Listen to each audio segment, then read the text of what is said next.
Good morning. Your Excellency, President of the Republic of India, distinguished guests, dear colleagues and students. Today is a historic day for the University of Cyprus, as we welcome here His Excellency, the President of the Republic of India, Nath Kovind. The ceremony begins with the recitation of the poet Gitanjali by Miss Sia. Mrs. Tríti will also sing the Rabindranath Tagore, a song written and composed by Rabindranath Tagore. Please.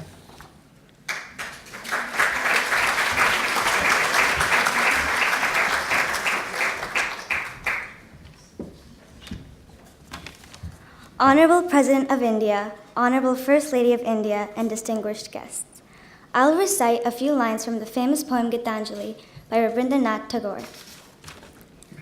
Where the mind is without fear, and the head is held high, where knowledge is free, where the world has not been broken up into fragments by narrow domestic walls, where words come out from the depth of truth, where tireless striving stretches its arms towards perfection, where the clear stream of reason has not lost its way into the dreary desert sand of dead habit, where the mind is led forward by thee into ever-widening thought and action, into that heaven of freedom, my Father, let my country awake. Thank you.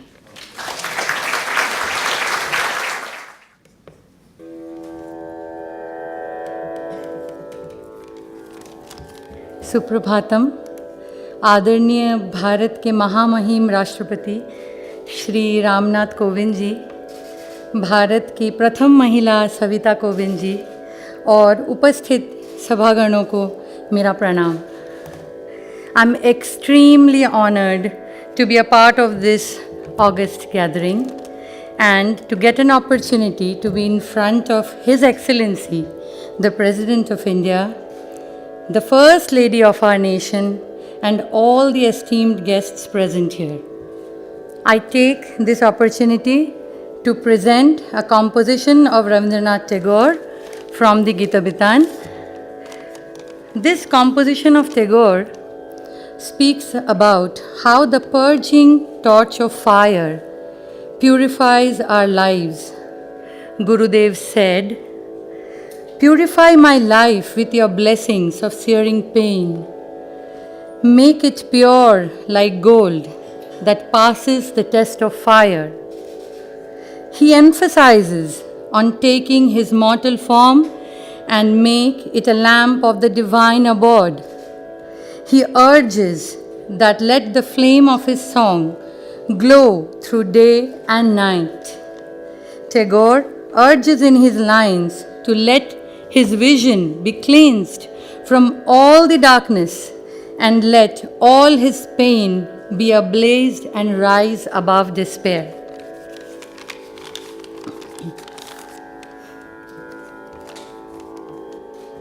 আগুনের পরশমণি ছোঁয়াও প্রাণে, এ জীবন পূর্ণ করো, এ জীবন পূর্ণ করো, এ জীবন পূর্ণ করো, এ জীবন পূর্ণ করো দহন দানে,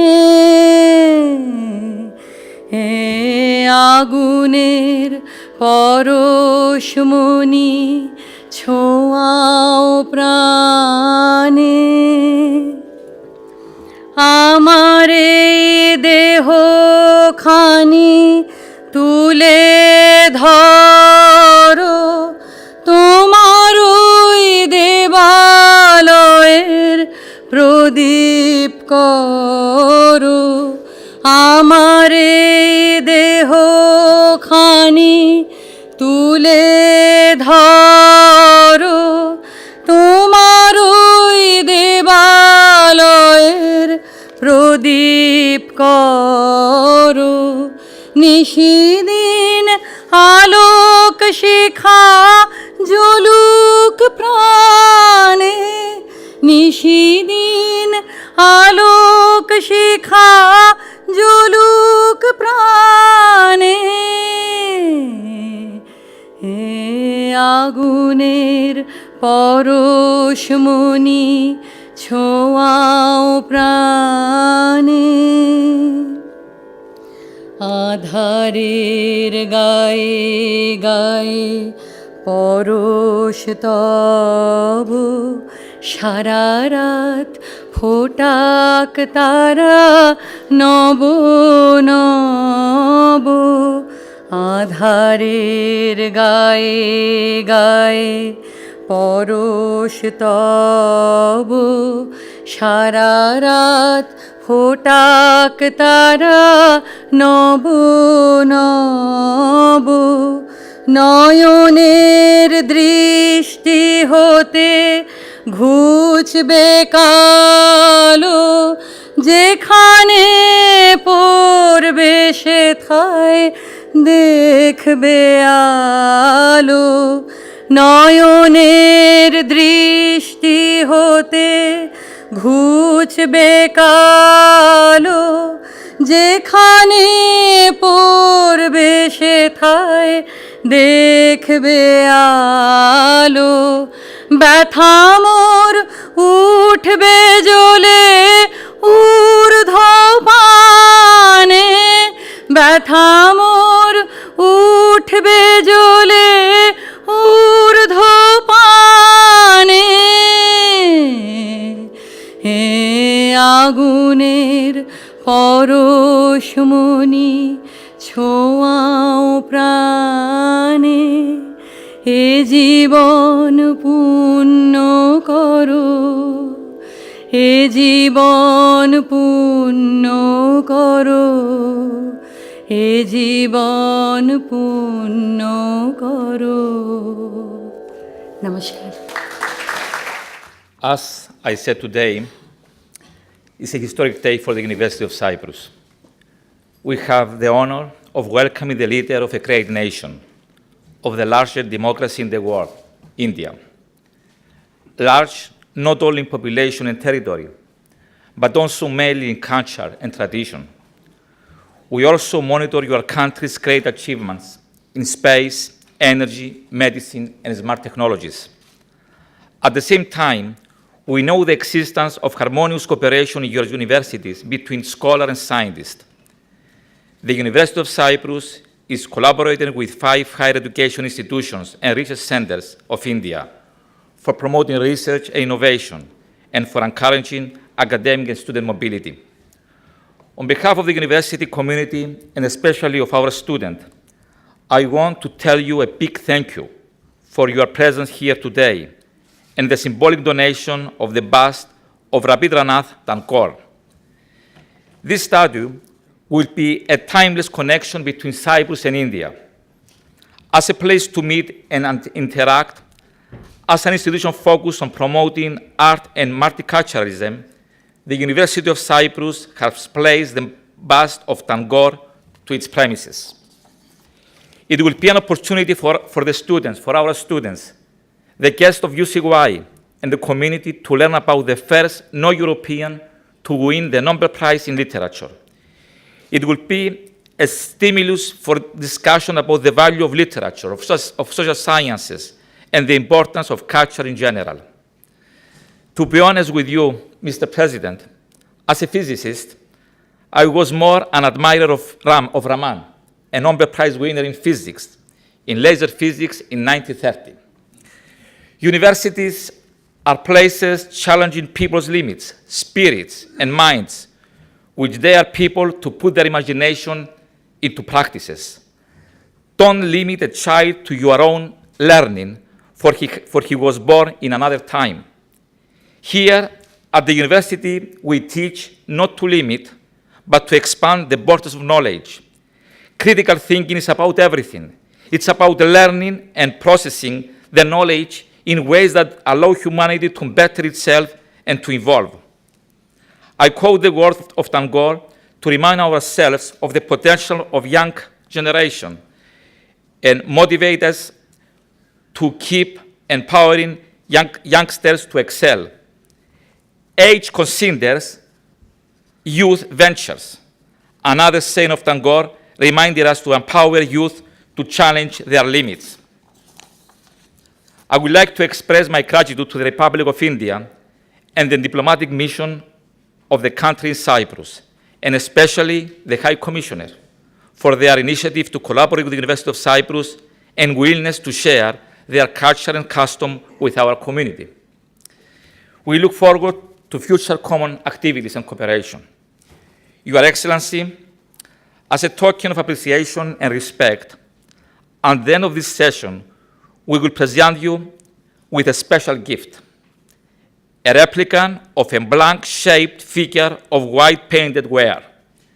The authentic one was discovered beyond the Green Line, in the occupied area of Cyprus. 9,000 years of history split. Our ancestors' legacy calls for the island's reunification. India can help toward this direction. After all, I strongly believe that this is the people's willingness for all communities of Cyprus, for all young people of Cyprus. We are honored by your presence here today. Mr. President, the stage is yours. Thank you.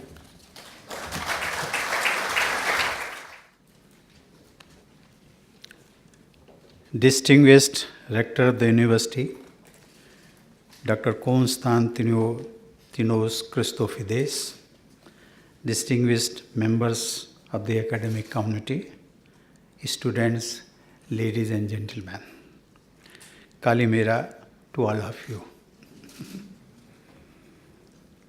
It was nice to hear a poem of Gurudev Rabindranath Tagore in a melodious voice.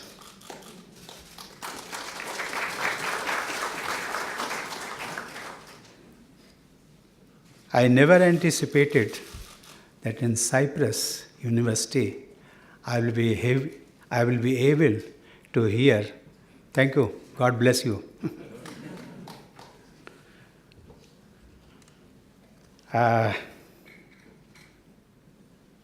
ये जीवन पुण्य करो. Meaning thereby, we all are born to do good deeds. That is the message of the God. Ladies and gentlemen, I am delighted to be here at the University of Cyprus to meet you and reflect on what awaits the future of youth across nations. I am in Cyprus for the first time and have been captivated by the warmth of the Cypriot people. Our two nations share very special ties, and we celebrate this friendship with great joy and pride. Your esteemed university has contributed significantly towards the pursuit of academic excellence and to the progress of Cyprus as a modern nation. The works of Nobel laureate Christopher Pissarides and the cutting edge of research being undertaken in this campus are truly inspirational. We live in a rapidly evolving world. The scale of change that we are likely to see in a decade or so will be unprecedented in human history.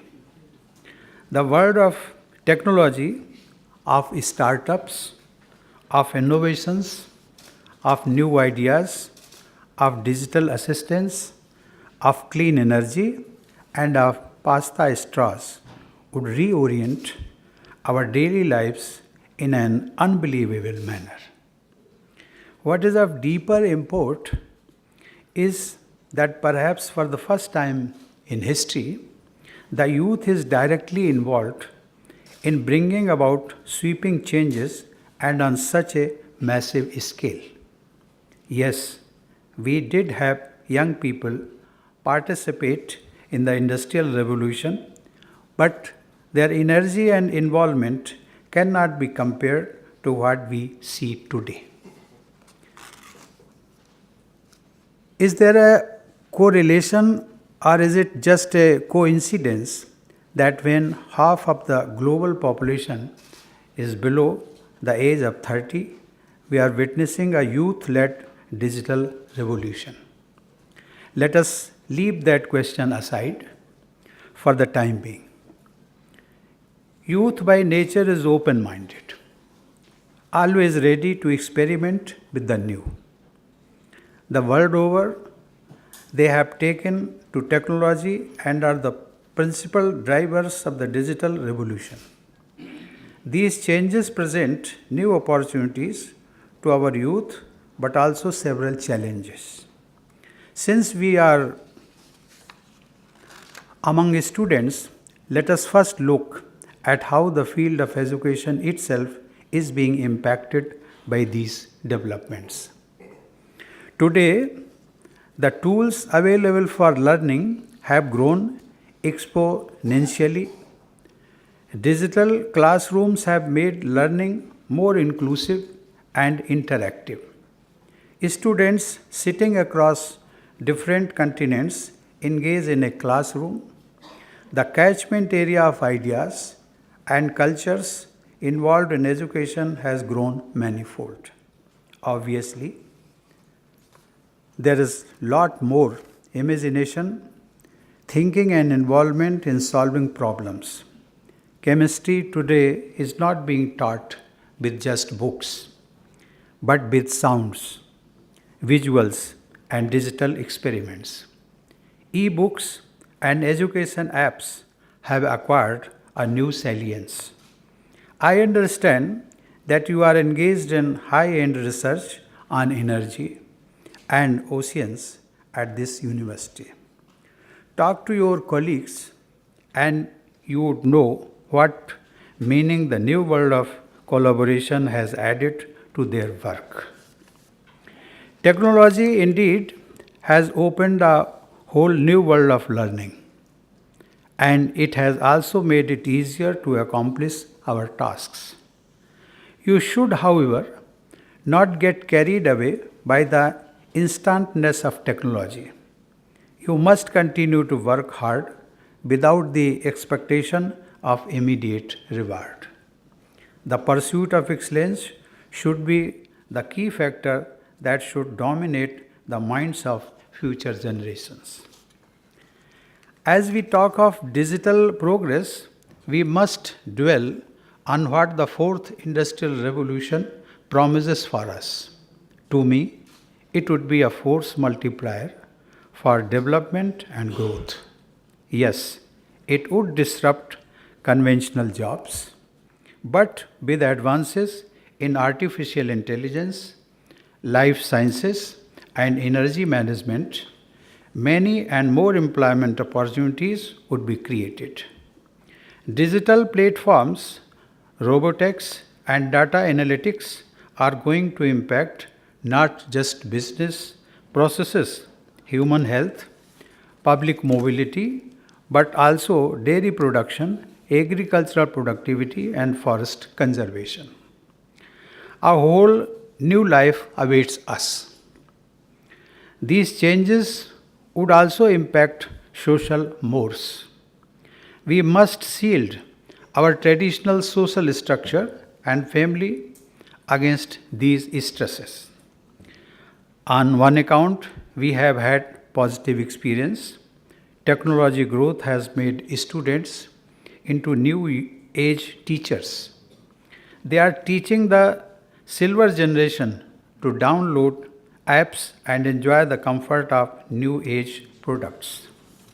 Dear students, as we move towards a knowledge-based society, skilling and retraining will acquire center stage of policy making and business development. In India, we have undertaken a massive program to skill 150 million people over the next few years. We are also focused on making our educational institutions attain global standards. Recently, 6 educational institutions have been accorded the status of Institution of Eminence to help them become world-class teaching and research centers. India has the third largest scientific and technical manpower in the world, with over 4,000 doctorate degrees awarded annually. The patents filed by Indian startups have gone up to 15 times in 2017, from 61 in 2016 to 909 last year. The changing world seeks greater collaboration among the global community. Despite its value, a digital classroom can hardly bring education for all if mountain communities in India, rural folks in Cyprus or desert towns in Africa are left behind on the digital highways. As we move deeper towards the technology world, we must create open source platforms for communities and countries to access the fruits of science and technology. Access, equity, and inclusion should remain key to developing and deploying technologies. Ladies and gentlemen, the Indian experience is of relevance in this context. Empowerment through digital access is an objective that the Government of India is committed to. Digital India is the world's largest technology-led transformative program, which is paving the way for our citizens to avail public services. Let me share a few examples of how digital technology is becoming a great facilitator for ease of living in India. Today, a farmer can access weather and rainfall information at the click of a button and accordingly decide on his cropping options. Digital technology is therefore contributing to increase farm incomes. Second, a small entrepreneur can register on the government e-marketplace and bid for competitively for supply of goods. This leads to increased efficiency and greater value for public money. Next, our students avail the services of the National Academic Depository. This has allowed easy access of their certificates and awards. The process of seeking admission in schools and colleges has thus become simpler. And it is not that we have developed these technology platforms for just ourselves. We are equally committed to sharing them with those who need them. In this endeavor, we are guided by our age-old philosophy, that is Vasudhaiva Kutumbakam. That is, the whole world is a family. We are making our space technology available for rural development in Madagascar and bringing the fruits of telemedicine to many across the globe. As with the open space above us, the depths of our oceans also hold great promise. There are limitless possibilities that we can harness from blue economy. Cyprus has been a seafaring nation for centuries. Time has come for us to explore our oceans and its depth for science, sustainability, and food. Dear students, so far I have talked of the opportunities before us. Now let us turn to some of the challenges. As I said earlier, more than half the population of this world is under the age of 30. Even in India, we have 65% of our people below the age of 35. This demographic trend calls for sustained growth so that there are enough jobs for our youth, young people. Global growth engines must therefore continue to run and run with speed. Greater trade, freer flow of finance, and purposeful technology collaboration should define the path of international relations.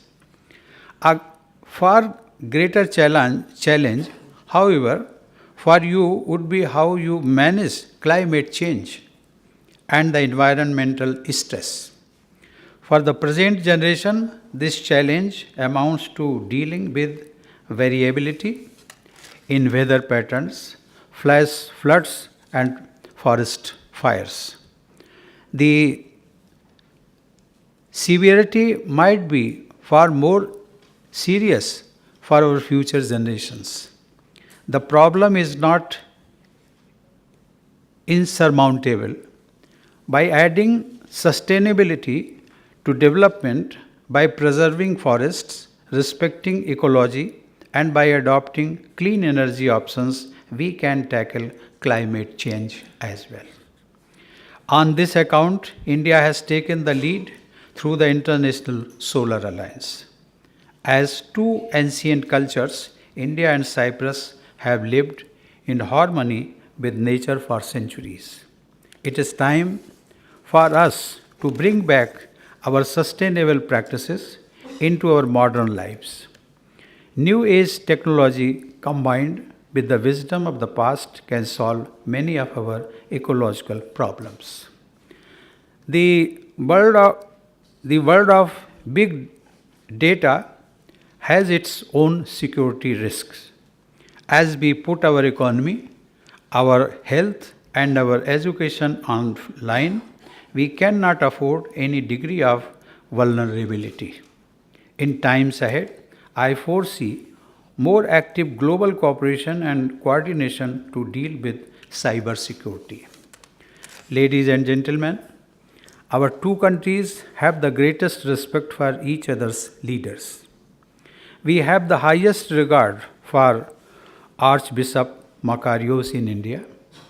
He gave you freedom and pride to us. In less than a month's time, on 2nd October, we will begin celebrating the 150th birthday of Mahatma Gandhi. His message of peace, compassion, and justice may always guide us as we seek to create a better world for ourselves and for others. I will shortly be unveiling the bust of our great poet Rabindranath Tagore in your campus. I would like to conclude my address by quoting him.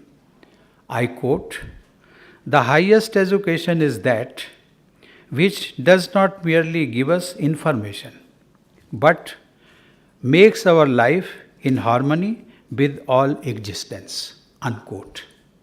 These words of wisdom are more relevant today when we try to find our balance in the new world of technology and environmental action. I once again thank the University of Cyprus for providing me an opportunity to share my thoughts with you. The youth of Cyprus are the future leader of this country. May you flourish and take your nation to new heights. I wish you every success in your careers. Efcharisto. Thank you.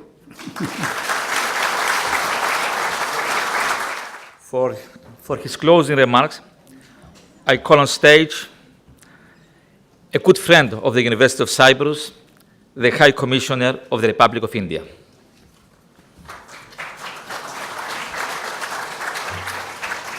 Thank you, Mr. President. Thanks.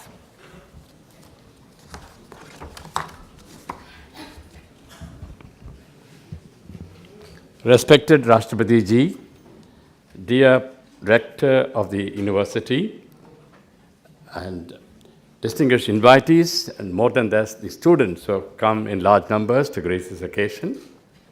It's a delightful morning to all of us in the Indian High Commission that our Rashtrapati Ji could come here, share some of his wisdom, which is very badly needed at the present times.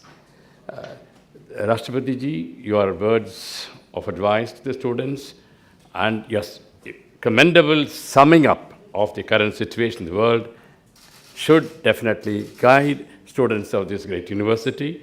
I would like to assure you that we in the Indian High Commission, we carry your message and ensure that the university and we work closer and closer. They've already, I must acknowledge, Rector and his assistant Daksa, who have been working tirelessly every day to make this function a great success. I must also thank the two young artists who are on this stage, Sia, who is the daughter of our attaché, and Mrs. Priya, who sang in Bengali. Sia is a wonderful child, and she has merged herself so much with her father's mission in the Indian High Commission that we frequently call on her talent. And Mrs. Priya is a recent arrival to Nicosia. Once we got to know that we have talent, we grabbed her and brought her, and she has been a tremendous assistance. I'm sure with her assistance and Shia's assistance, we are going to have a very cultural volcano in Nicosia. We are going to take the message of Indian tradition, music, and literature to various cities in Cyprus. I'd like to thank the students. Originally, when this function was slated for September 4th, we are not very sure whether the university would have commenced after the vacation, but then thanks to the rector's personal efforts, the students who just joined the university, they're here in large numbers. It's a great day for them. And the audience has been great. All of them, a large number have come. Probably many more would have come if we had a larger audience. But we look forward to future events at this great auditorium where we'll have more occasions in which to connect India and Nicosia. So finally, Rashtrapati ji, this being your last engagement for this present visit, we expect that it will come here and again, but this visit has been memorable. We in the High Commission, I don't want to sound very sentimental or emotional. We have been with you, the First Lady and the rest of the family, almost together for two days. We are going to miss you very badly, Rashtrapati ji. You have been a picture of grace, picture of elegance, picture of modesty. Many of us, I may be older than you in age, but I've learned quite a few lessons from these past 2 days I've moved with you. Your courtesy is inimitable, is endeared to us, and we are really grateful to you, First Lady and the daughter, that we have become part of your family, and we look forward to your visit again, and we wish you all success in your the two other tours which are undertaking from here, going to Bulgaria and then to Czech Republic. We would like to see more and more of you here. We will definitely remember you for all the courtesy you have shown, and like to conclude by thanking the audience for your patient hearing. And I would like to assure you on behalf of the Indian High Commission, on behalf of the President, that this is not the end of this is the beginning of a new chapter in the history of India and Nicosia. Thank you very much.